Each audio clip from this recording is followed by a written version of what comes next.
Ginagawa mo ba ang lahat para sa kalusugan mo? Mas maingat na kumakain, umiinom ng supplements, baka gumagamit pa ng espesyal na shampoo, pero patuloy pa ring numinipis ang buhok mo. Paano kung sabihin ko sa'yo na ang pagkalagas ng buhok sa mga nakatatanda ay bihirang tungkol sa buhok mismo? At halos palaging may kinalaman sa nangyayari sa loob ng iyong metabolismo, sa iyong mga hormone at sa sistema ng pagre-recover ng katawan.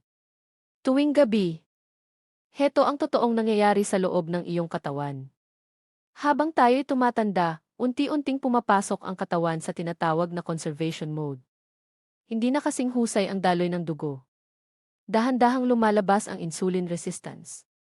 Nanatiling mataas ang cortisol sa gabi at inuunan ng katawan ang mga organong mahalaga sa kaligtasan, ang utak, puso at atay. Kahit pakapalit nito ang mga hindi gaanong kritikal na bahagi tulad ng hair follicles. Kaya maraming seniors ang nakakaranas ng pagnipis ng buhok kahit mukhang normal naman ang resulta ng kanilang laboratory tests. At heto ang nakakagulat na bahagi, ang pinakamakapangyarihang oras para sa muling pagtubo ng buhok ay hindi sa araw kundi habang ikaw ay natutulog. Sa gabi, pumapasok ang katawan sa pinakamalalim nitong yugto ng pag-aayos at paghilom. Tumataas ang growth hormone, bumababa ang pamamaga, na-activate ang stem cells. Doon nagpapasya ang hair follicles kung makakatanggap ba sila ng senyales para muling mag-regenerate o mananatiling tahimik. Ngayong gabi, gusto kong ipakita sa iyo kung paano ang isang simpleng kutsara bago matulog ay maaaring makapagpabuti ng malaki sa senyales na iyon sa pamamagitan ng pagtugon sa ugat ng problema. Hindi lang sa sintomas, hindi ito gimmick.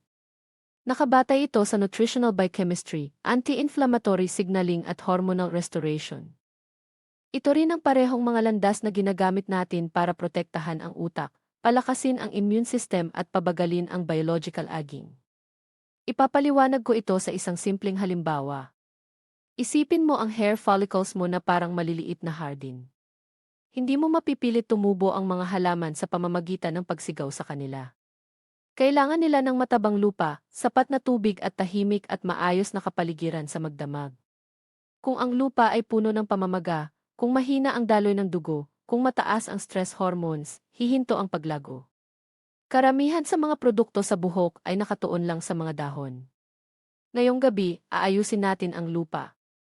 Sa video na ito, matututunan mo kung bakit bumibilis ang pagnipis ng buhok pagkatapos ng edad na kahit wala namang genetic na dahilan, ang eksaktong mga hormone sa gabi na kumokontrol sa muling pagtubo ng buhok. Kung paano tahimik na ginugutom ng inflamasyon at insulin ang hair follicles.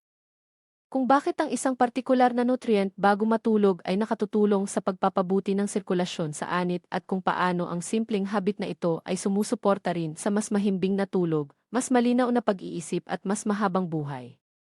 At ipapakita ko sa iyo kung ano mismo ang kutsarang iyon. Gaano karami ang dapat gamitin? Kailan ito inumin? At kung sino ang hindi dapat gumamit nito? Dahil ang layunin natin dito ay hindi lang mas makapal na buhok, kundi ang ibalik ang likas na kakayahan ng katawan mong mag-regenerate ng natural. Kung mahalaga sa iyo ang ganitong uri ng kaalaman, manatili ka lang sa akin. At kung nakakatulong sa iyo ang ganitong science-based na practical na gabay, maaari kang mag-subscribe. Araw-araw akong nagbabahagi ng mga kasangkapang tulad nito upang matulungan kang tumanda ng mas malakas, mas matalas ang isip at mas malusog ng hindi agad umaasa sa gamot. Simulan natin sa pag-unawa kung bakit tumitigil ang hair follicles sa pakikinig sa mga senyales ng paglago. Heto ang tunay na nangyayari sa loob ng iyong katawan kapag numinipis ang buhok habang tumatanda ka. At ito ang bahaging halos walang nagpapaliwanag ng tama. Ang hair follicles ay hindi namamatay. Nagiging dormant lamang sila. Isipin mo ang bawat follicle na parang isang maliit na pabrika. Kapag tama ang kondisyon, aktibo ang pabrikang iyon at gumagawa ng matibay at may kulay na buhok. Pero kapag naging hindi ka nais-nais ang kapaligiran, hindi tuluyang nagsasara ang pabrika. Sa halip, binabawasan nito ang operasyon para makatipid ng enerhiya. Ang pagkalagas ng buhok dahil sa pagtanda ay hindi pagkasira. Ito ay metabolic silence. Ganito mo rin ito maiintindihan. Isipin mo na ang isang bayan ay nakakaranas ng paulit-ulit na brownout. Ano ang unang nangyayari? Ang mga hindi mahalagang gusali ang unang nawawalan ng kuryente. Namatay ang mga ilaw sa kalsada. Humihinto ang mga dekoratibong fountain. Tanging mga ospital at emergency systems ang nananatiling may supply ng kuryente. Ganyan din ang katawan mo. Habang tayo tumatanda, nararamdaman ng katawan ang pagtaas ng metabolic stress mula sa insulin resistance, low-grade inflammation, mahinang sirkulasyon at tuloy-tuloy na exposure sa cortisol. Para maprotektahan ang kaligtasan, inilipat nito ang nutrients at daloy ng dugo patungo sa mahahalagang organ tulad ng utak, puso at atay. Ang hair follicles ay napapabilang sa kategoryang hindi prioridad. Kaya ang unang ugat ng pagkalagas ng buhok sa mga seniors ay ang pagbawas ng microcirculation. Ipinapakita ng mga pag-aaral na habang tumatanda, humihina ang nitric oxide signaling, ang molekulang nagsasabi sa mga daluyan ng dugo na mag-relax at maghatid ng oxygen. Kapag bumababa ang daloy ng dugo sa anit, mas kaunting nutrients, mas kaunting oxygen at mas mahihinang growth signals ang natatanggap ng follicles. Bilang tugon, pumapasok ang follicle sa resting phase na tinatawag na telogen. Ngunit hindi lang sirkulasyon ang kwento. Ang ikalawang pangunahing dahilan ay ang chronic silent inflammation. Hindi ito ang pamamaga na nararamdaman mo bilang sakit. Ito ay mababang antas ng immune activation na dulot ng madalas na pagtaas ng insulin, processed foods, kulang na tulog at labis na trabaho ng atay. Ipinapakita ng mga pag-aaral na ang inflammatory cytokines, tulad ng GSIN-alpha at VE6 ay direktang nakakaapekto sa follicle stem cells, ang mismong mga selulang responsable sa muling pagtubo ng buhok. Para bang sinasabi ng inflammation sa follicle? Hindi ito ligtas na panahon para tumubo at heto ang kritikal na pagkakamaling ginagawa ng maraming seniors. Sinusubukan nilang pasiglahin ang paglago sa araw kung kailan mataas ang cortisol at pabago-bago ang insulin.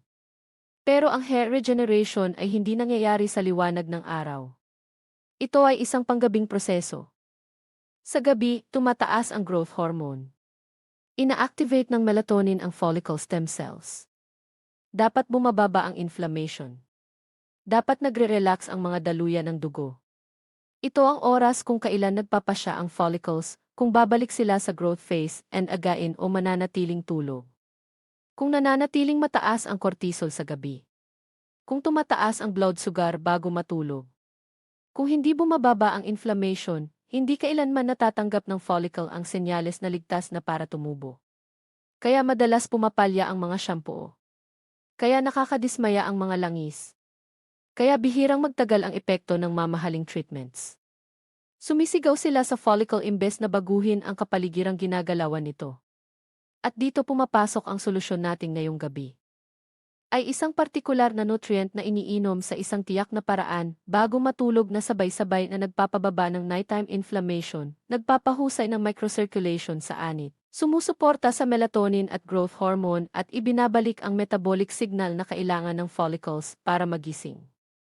Hindi natin pinipilit ang paglago. Inaalis natin ang mga preno. Kung malinaw at may saysay ang paliwanag na ito para sa maaari kang mag-subscribe.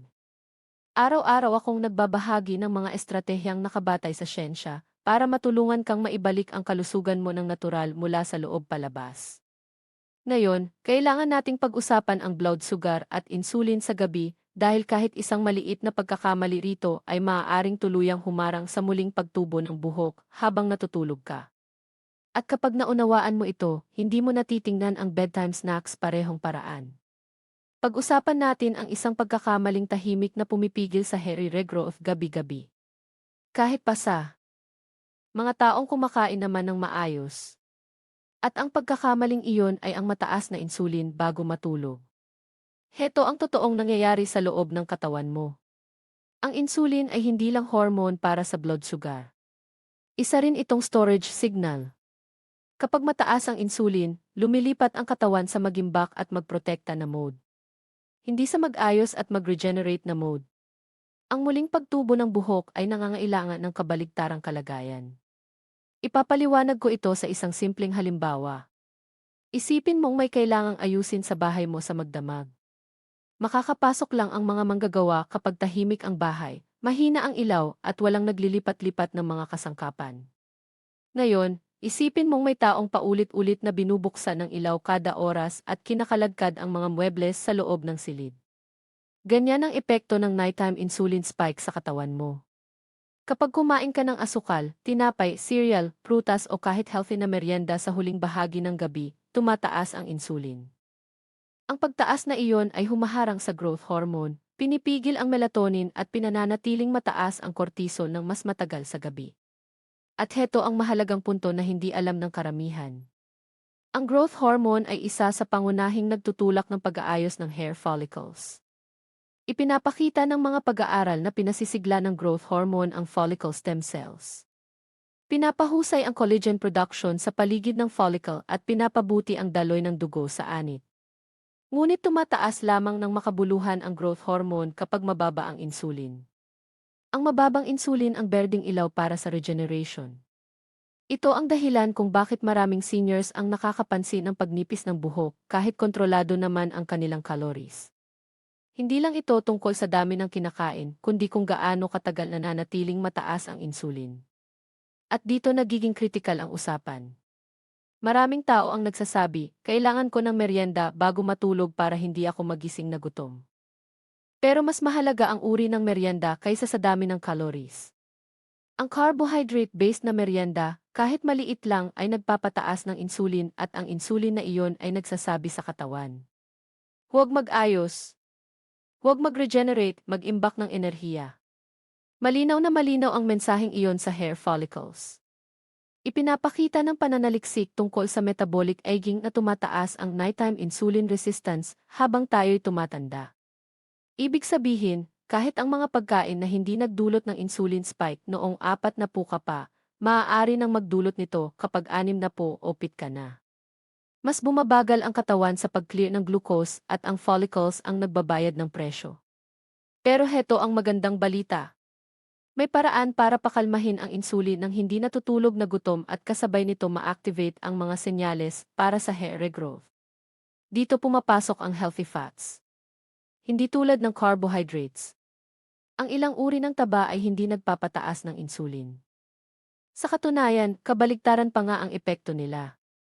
Pinapatag nila ang blood sugar, binabawasan ang inflammation at sinusuportahan ang paglabas ng melatonin. At kapag ininom o kinain sa maliit at estratehikong dami bago matulog, nakakatulong silang lumikha ng perpektong internal environment para sa pag-aayos ng buhok. Kaya gumagana ang isang kutsara bago matulog. Hindi dahil ito ay mahiwaga kundi dahil pinananatili nitong mababa ang insulin habang sinusuportahan ang mga repair pathways. Hindi tayo basta nagdadagdag ng calories. Nagpapadala tayo ng metabolic signal.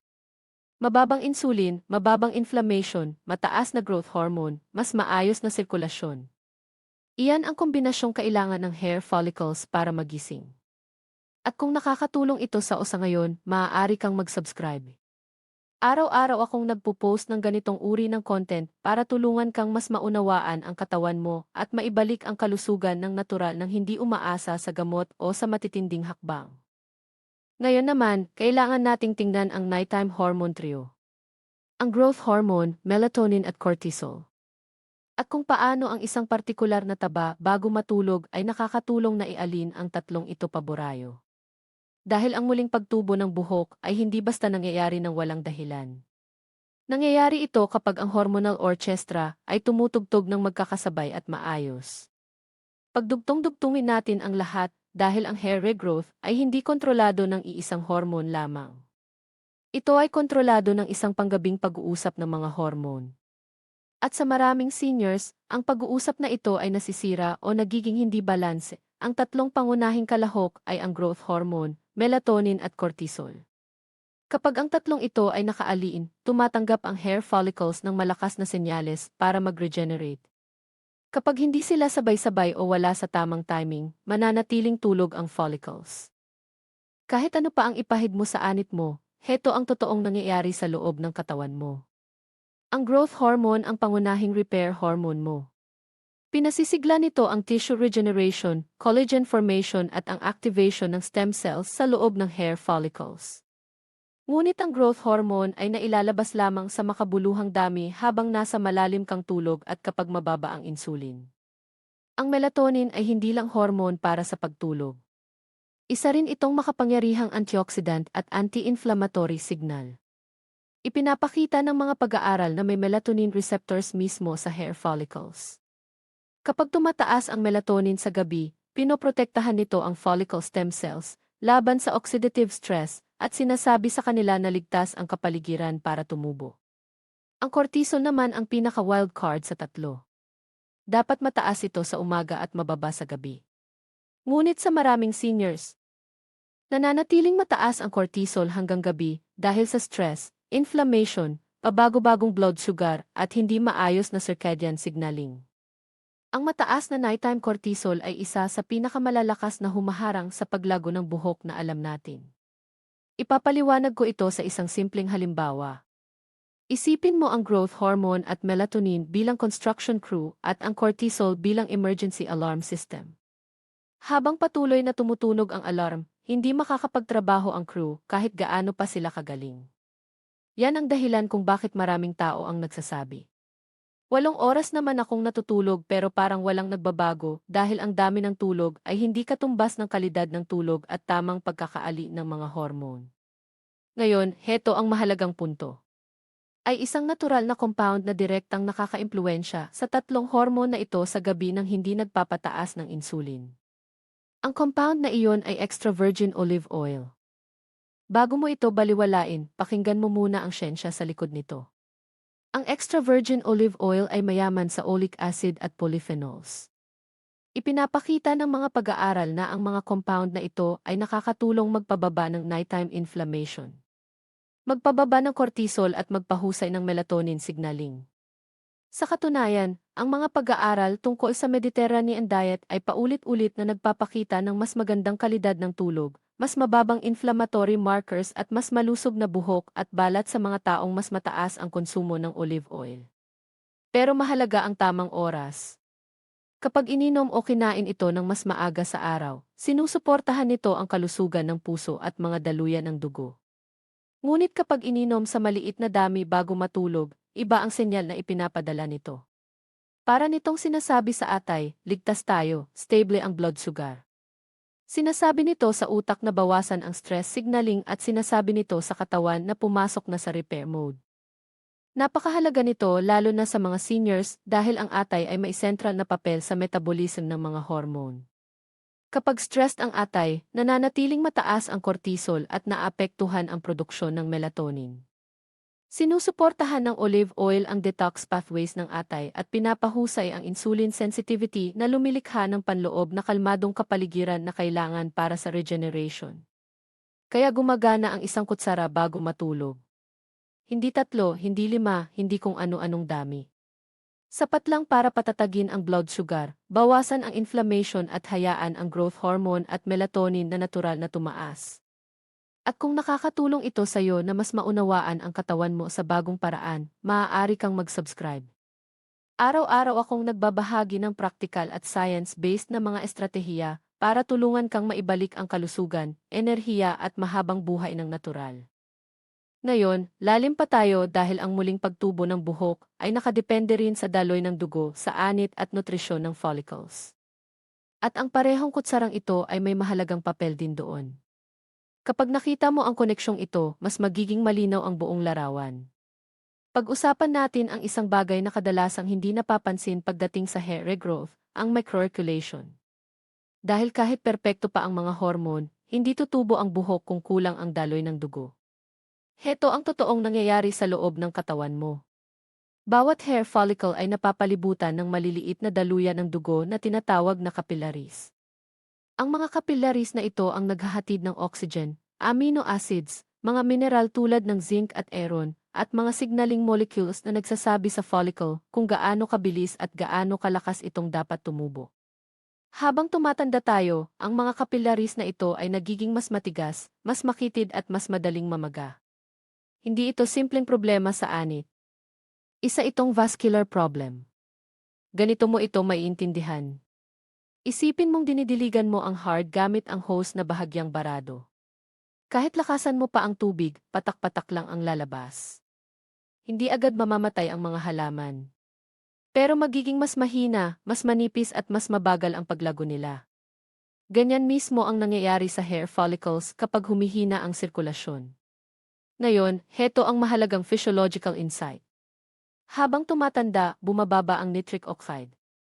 Ang molekulang nagpaparelax sa mga daluyan ng dugo at nagpapabuti ng sirkulasyon. Kasabay nito, tumataas ang oxidative stress na sumisira sa lining ng mga daluyan ng dugo na tinatawag na endothelium. Kapag humina ang endothelial function, bumababa ang daloy ng dugo sa anit kahit pamukhang normal ang blood pressure. At ipinapakita ng mga pag-aaral na ang mahinang sirkulasyon sa anit ay direktang konektado sa pagnipis ng buhok at follicle miniaturization. Kaya ang tanong ngayon, paano natin ligtas na mapapabuti ang microcirculation sa gabi ng walang stimulants, walang gamot at walang pagtaas ng cortisol? Dito nagiging napakalakas ang papel ng extra virgin olive oil. Ang mga polyphenol sa olive oil, lalo na ang oleuropein at hydroxytyrosol, ay ipinapakita sa mga pag-aaral na nakakatulong magpabuti ng endothelial function. Binabawasan nila ang oxidative damage. Pinapataas ang availability ng nitric oxide at hinahayaan ang mga daluyan ng dugo na mag-relax. Pero muli, mahalaga ang timing. Sa gabi, kapag dapat mababa ang cortisol at aktibo ang parasympathetic rest and repair mode, mas tumutugon ang katawan sa mga senyales na nagpapabuti ng sirkulasyon. Ang isang maliit na kutsara bago matulog ay tumutulong ilipat ang katawan sa estado ng vascular relaxation. Lumalambot ang mga daluyan ng dugo, bumubukas ang mga capillaries, bumubuti ang delivery ng oxygen at sa wakas ay natatanggap ng hair follicles ang matagal na nilang kulang. May isa pang mahalagang layer dito lalo na para sa mga seniors. Ang hair follicles ay nangangailangan ng cholesterol-based signaling molecules para makagawa ng mga hormone sa lokal na antas. Ang olive oil ay nagbibigay ng healthy monounsaturated fats na sumusuporta sa flexibility ng cell membranes. Kapag flexible ang membranes, mas mahusay na nakakatugon ang follicles sa growth signals tulad ng EAF1 at growth hormone. Kapag matigas at inflamed ang membranes, nahaharangan ang komunikasyon. Kaya ang hairy regrowth ay hindi lang tungkol sa nutrients. Ito ay tungkol sa kakayahan ng mga selula na tumugon at heto ang isang nakakainteres na obserbasyon. Ang pananaliksik sa mga populasyon sa Mediterranean ay nagpapakita hindi lang ng mas makapal na buhok habang tumatanda kundi pati mas mabagal na pagputi at mas kaunting follicle miniaturization. Hindi ito dahil lang sa genetics. Ito ay bunga ng pangmatagalang suporta sa vascular health at anti-inflammatory balance at malaking bahagi nito ay mula sa olive oil. Gusto kong maging malinaw. Hindi ito tungkol sa pag-inom ng maraming langis. Hindi ito tungkol sa sobrang calories.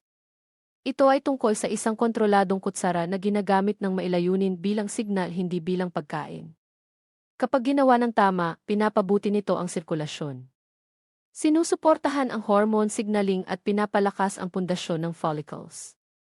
Ngayon, kailangan nating pag-usapan ang isa pang mahalagang bahagi, ang atay. Dahil kung overloaded ang atay, mananatiling hindi balance ang mga hormone, tataas ang inflammation at mananatiling stuck ang hair follicles. Kahit gaano pa kaganda ang sirkulasyon. At dito lalong nagiging makapangyarihan ang timing bago matulog. Pag-usapan natin ang isang organ na bihirang iugnay ng tao sa hairy growth, ang atay. Dahil kung overloaded ang atay, hindi magre-regenerate ang hair follicles, kahit ano pang supplements ang inumin mo, heto ang totoong nangyayari sa loob ng katawan mo. Ang atay ang metabolic control center mo. Ito ang nagre-regulate ng blood sugar sa gabi. Naglilinis ng sobrang hormones. Nagde-detoxify ng inflammatory compounds at nagtatakda kung mananatiling mataas ang cortisol o bababa ito upang magsimula ang repair. Napakasensitibo ng hair follicle sa ganitong kapaligiran. Kapag ang atay ay nasa ilalim ng stress dahil sa mga gamot, processed foods, alak, insulin resistance o chronic inflammation, bumababa ang kakayahan nitong linisin at alisin ang nagamit na cortisol at mga estrogen-like compounds. Dahil dito, nananatili ang mga hormone na ito sa sirkulasyon at ang mga stress hormone na matagal mawala ay nagpapadala ng malinaw na mensahe sa hair follicles. Manatili sa survival mode. Ipapaliwanag ko ito sa isang simpleng halimbawa. Isipin mo ang atay mo bilang isang nighttime cleanup crew habang natutulog ka. Tungkulin nitong maglinis ng basura, i-reset ang mga sistema at ihanda ang katawan para sa regeneration kinabukasan. Pero kung ang cleanup crew ay overloaded, naiipon ang basura, tumataas ang inflammation, nananatiling hindi balance ang mga hormone at napopostpone ang repair. Isa sa mga unang sistemang naapektuhan at pansamantalang pinatitigil ay ang hair follicles.